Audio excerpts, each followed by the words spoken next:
VIH-Sida.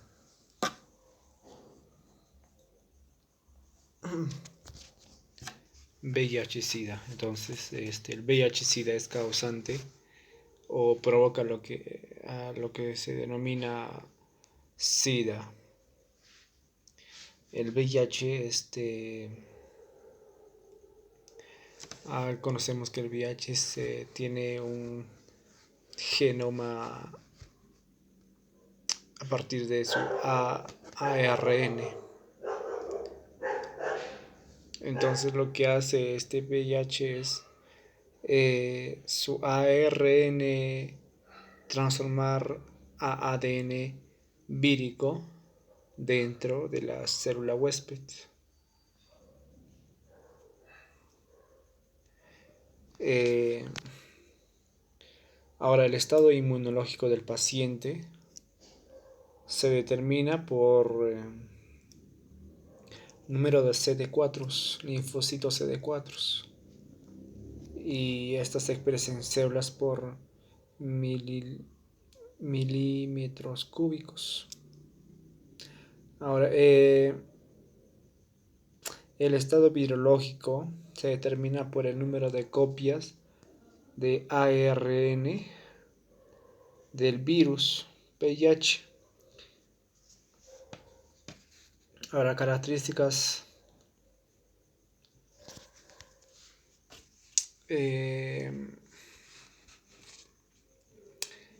al producirse la infección, lo que sucede es una destrucción gradual de la población de los linfocitos CD4 y la producción constante de nuevas partículas virales, ¿no, verdad? Y esto se agrava más cuando el paciente está inmunodeficiente, o lo que provocaría una inmunodeficiencia en todo caso. Existen tres estadios de la infección del VIH. El primer estadio significa que está conocido como la infección primaria o fase aguda. Lo que sucede es la seroconversión, es decir, que el VIH se está multiplicando, pero está en un estado de latencia, lo explicaré en un segundo. Luego, la segunda fase, que está el estado de asintomático o fase de latencia clínica, y el estado de SIDA al final, el paso 3, el estadio 3, estado sintomático o SIDA. Bueno, explicamos el primer estadio. Bueno, el paciente puede estar y no puede estar asintomático o sintomático. Solo el 40 o 80% de la población infectada es sintomática. Ahora, este periodo de infección primaria sucede de 2 a 3 semanas. Podría ocurrir en ocasiones, claro, hablando de los pacientes sintomáticos, podría el paciente tener fiebre, mononucleosis, erupción maculopapular, dolor de garganta, malestar general y dolor en las articulaciones, y por lo que ya vieron, pues son muy confusas estos síntomas, así que se les podría confundir con otra enfermedad, así que el paciente puede estar con SIDA y no puede saberlo. Ahora, como había mencionado,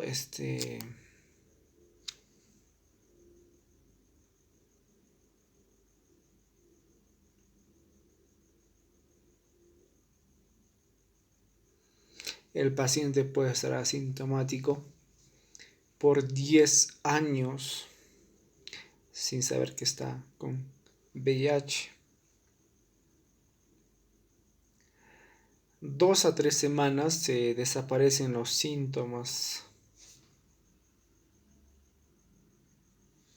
Entonces, recapitulando, ¿ve?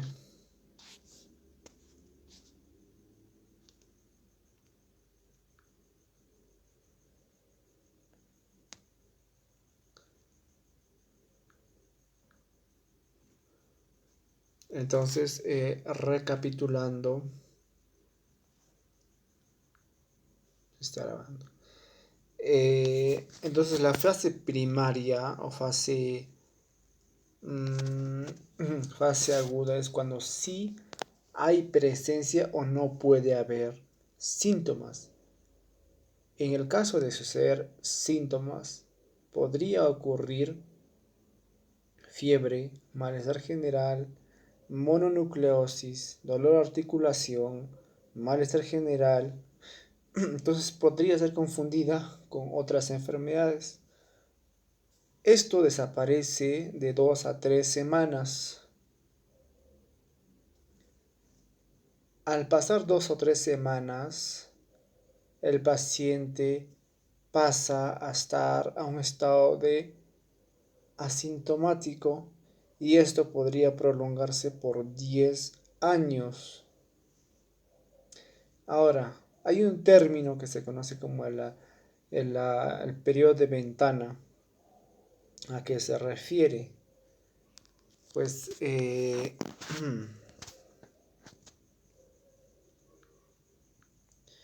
entonces este término de periodo de ventana significa que el paciente está cursando síntomas inespecíficos y esto podría estar ocurriendo durante por lo menos 3 meses. 3 meses, donde el IgM o las inmunoglobulinas M y la inmunoglobulina G no son suficientes. Entonces, de 2 a 6 semanas, la carga viral llega a centenares de miles de copias, en tanto que la cantidad de los linfocitos CD4 disminuye.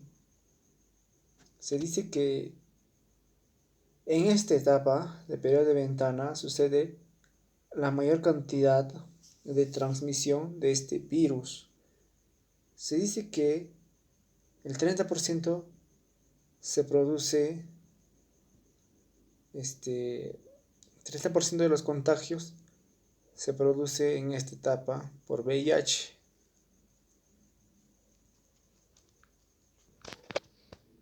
Entonces, pasados de 2 a 6 semanas, donde esta carga viral llega a centenares de miles de copias,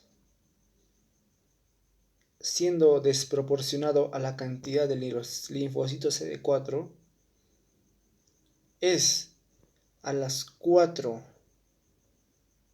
y 12 semanas cuando aparece el anticuerpo IgG específicos contra el VIH.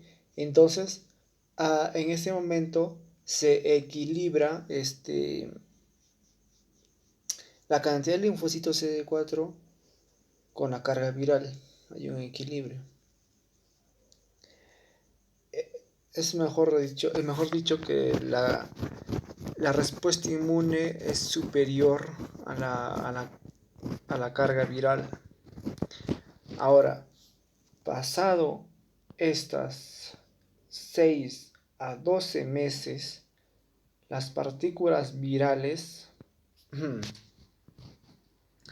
estas partículas virales están en proporción con los linfocitos CD4.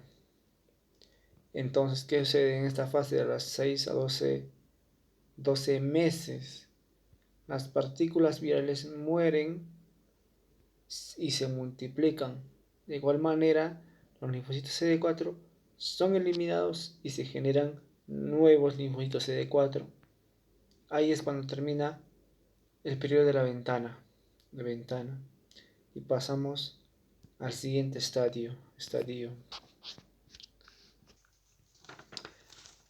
Entonces, existe un periodo de las 2 a 6 semanas en las cuales la carga viral se multiplica. Eh, y bueno, en esta etapa pues la transmisión es mayor. 30% es causado en esta fase del VIH. Ahora, obviamente si se multiplican bastante, en proporción a los linfocitos CD4 es mayor. Ahora, pasando estas semanas, a los 4 a 12 semanas aparecen ya recién los anticuerpos IgG específicos contra el VIH. Entonces la respuesta inmune aumenta y los linfocitos por tal motivo aumentan. Ahora, de los 6 a 12 meses, las partículas virales están en proporción a las de los linfocitos CD4. Entonces ambos están siendo eliminados, ambos están siendo generados nuevamente, así está. Entonces, ese es un periodo de ventana que se da en la fase primaria. Ahora pasamos a la segunda fase, que es la fase de latencia. Pues acá es donde se tiene que diagnosticar. Pasado unos 3 meses, básicamente, se tiene que hacer la prueba de VIH. Aumenta la replicación viral de 10 a la 10 por día. Tiene una duración de 10 años. Eso es todo. Ahora, al ser una etapa asintomática o crónica. Ahora, la etapa o el estadio 3, ahora sí es cuando los linfocitos CD4 están en decadencia. Es decir,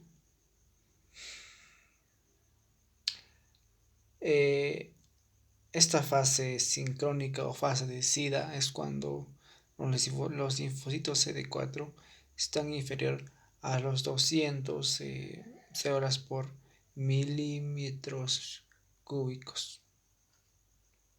Eso. En esta fase es ya irreversible, porque el paciente eventualmente morirá. Los pacientes logran sobrevivir 3 años. Ahora, la etapa del SIDA, pues es una fase en la que el sistema inmune baja tanto que es cuando las bacterias, los microorganismos infecciosos oportunistas que causan tuberculosis, trastornos neurológicos, neoplasias, candidiasis, etc. Entonces, no es que haya un ataque directo, sino que al haber un número menor de los linfocitos CD4 es cuando el sistema inmune baja, entonces el cuerpo es vulnerable a infecciones, por eso es lo que muere el paciente, por tuberculosis, por otras cosas. Ahora, hablando más sobre lo que es el gen viral, como sabemos, el virus del VIH pues tiene esta estructura. Está compuesto por 3 genes estructurales, 2 reguladores, 4 accesorios. 3 estructurales, 2 reguladores y 4 accesorios. Y a ver, el mejor ejemplo que veo aquí para mostraros sería... Ahí como si observan, tiene una forma bien especial. Entonces, estructura, ¿no? El gen viral. Las proteínas, digo, los genes estructurales sirven para la síntesis. Los genes de la regulación sirven para la regulación. Y los accesorios, eh, regulación de latencia. Ahora, observamos las partes del VIH. En el interior del virus encontramos lo que es una cápsula interna, lo que se observan 2 ARNs. Ahora, estas partes tienen nombres, tienen nombres, pero van acompañados con la proteína. Por ejemplo, la cápsula interna se le conoce también como la proteína 24. A la membrana, digo, a la matriz que se encuentra, claro, entre la cápside y la membrana bilipídica, la matriz, o también se le puede llamar proteína 17, P17. Ahora también encontramos en la parte exterior una bicapa lipídica, la cual tiene 2 partes principales, que es la GAP 120 y la GAP 41, la GP. ¿Qué más podemos observar? Tenemos, por ejemplo, la que va, observamos lo que es la integrasa. Igual permite al ADN viral y meter al ADN humano. También tenemos la proteasa, lo cual sirve para cortar las proteínas y para luego después unirlas y crear otra componente, ¿no? Crear componentes del virus. Cortar la proteasa. ¿Qué más podemos observar? Pues las 2 enzimas más importantes serían la proteasa, la transcriptasa inversa, que permite convertir el ARN viral a ADN viral.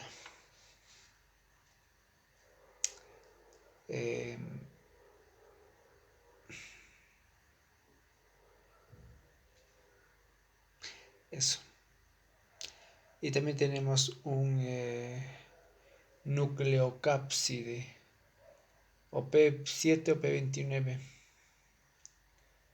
Nucleocápside.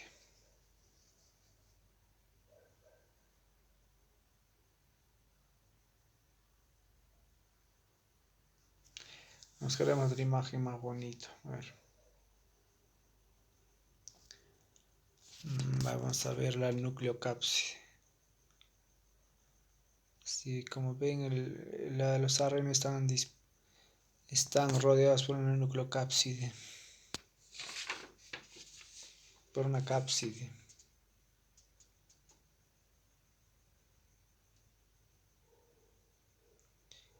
Pero la verdad es que la cápside tiene el nombre de P24.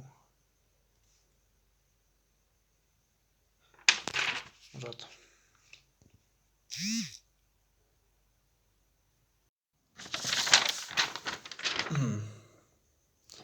Entonces, continuando con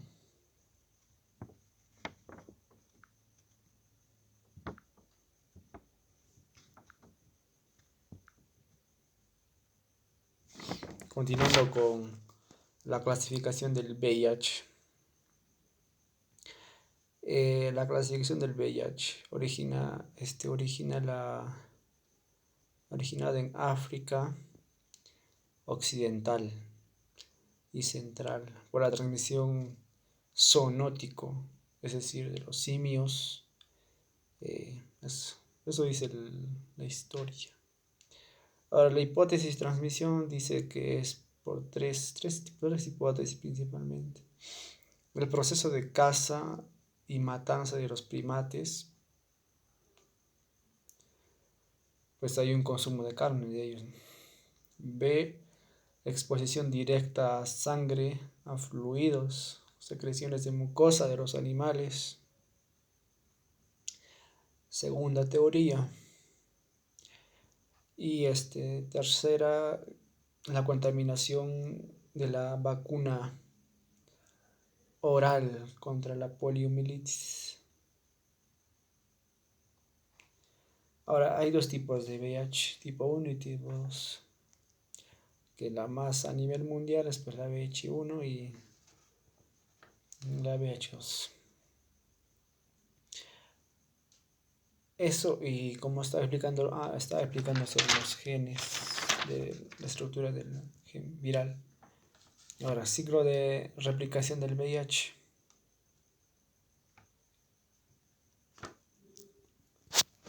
Ciclo de replicación del VIH.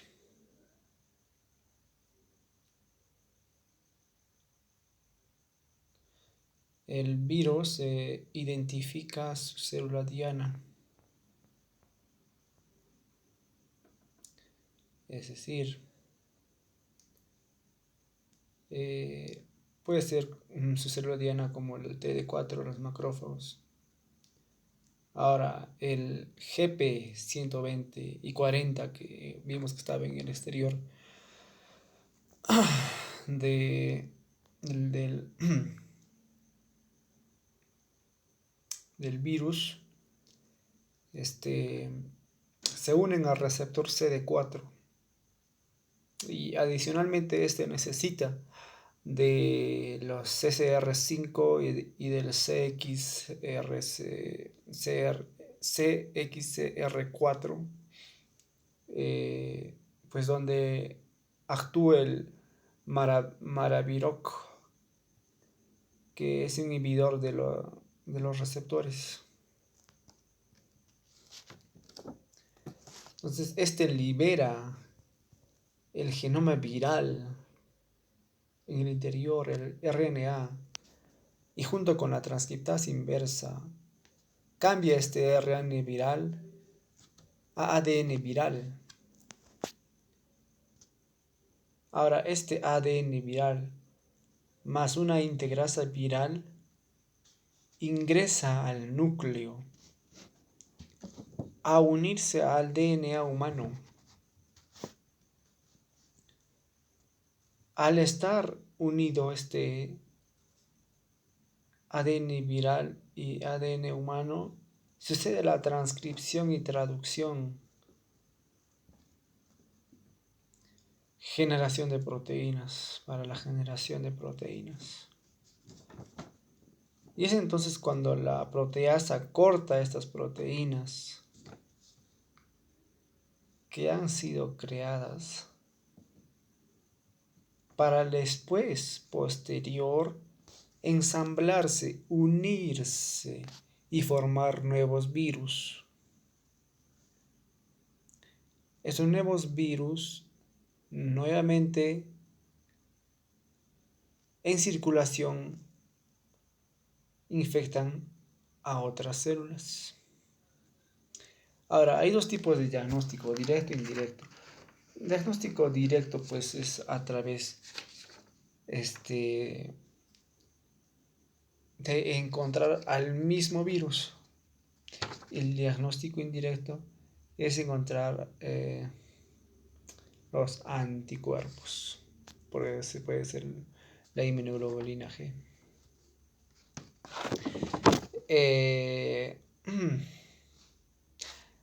Claro que esta presencia de anticuerpos se le conoce como ELISA. ¿Qué es la ELISA? ¿O cómo es que se diagnostica primero el VIH? Existen dos pruebas. La ELISA, que es si sale positiva, debe hacerse una segunda prueba, que sería la confirmatoria, o la Western Blot. Western Blot. ¿Qué hace la ELISA? La ELISA detecta mínimas cantidades de anticuerpos. Pero ¿qué sucede? Podría generar un falso positivo y un falso negativo. Entonces, para confirmar la prueba, podemos realizar la prueba Western Blot. Ahora, ¿cómo se realiza la prueba de laboratorio? Esta es una pregunta que no es muy necesario, o sea, no debería, no estoy haciendo práctica.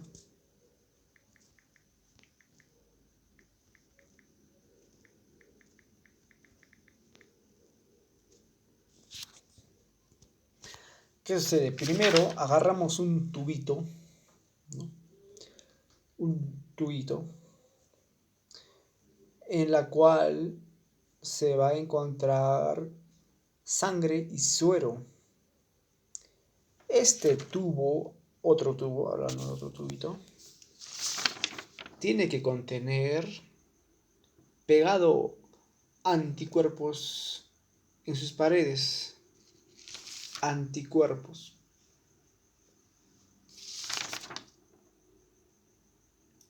A lo que se le llama manto de antígenos. Este suero tiene anticuerpos.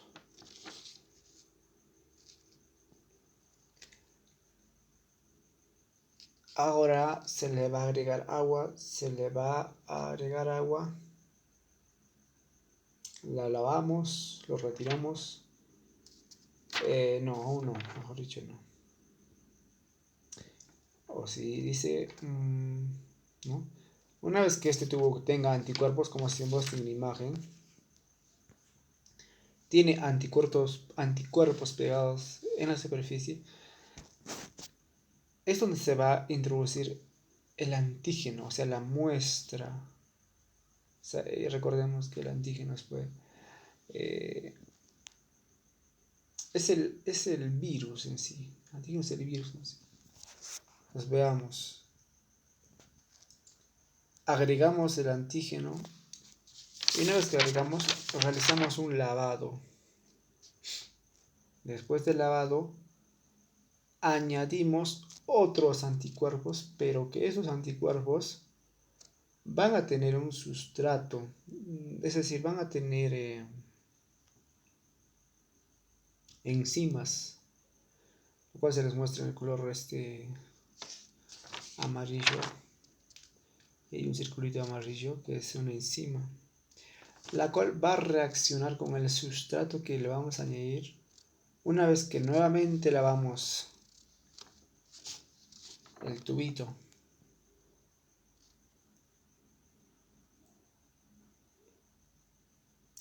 Entonces, al añadir este sustrato debe reaccionar a un color verde.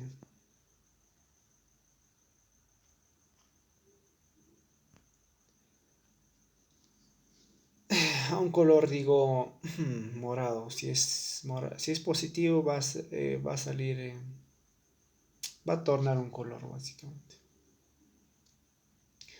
Y si torna color, va a ser positivo.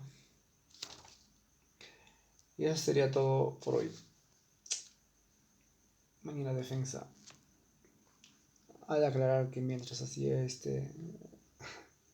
hablaba, estaba investigando un poco, haciendo para hacer vídeo. Así que esta es como una prueba. Gracias. Cualquier duda, preguntaros en mis redes sociales.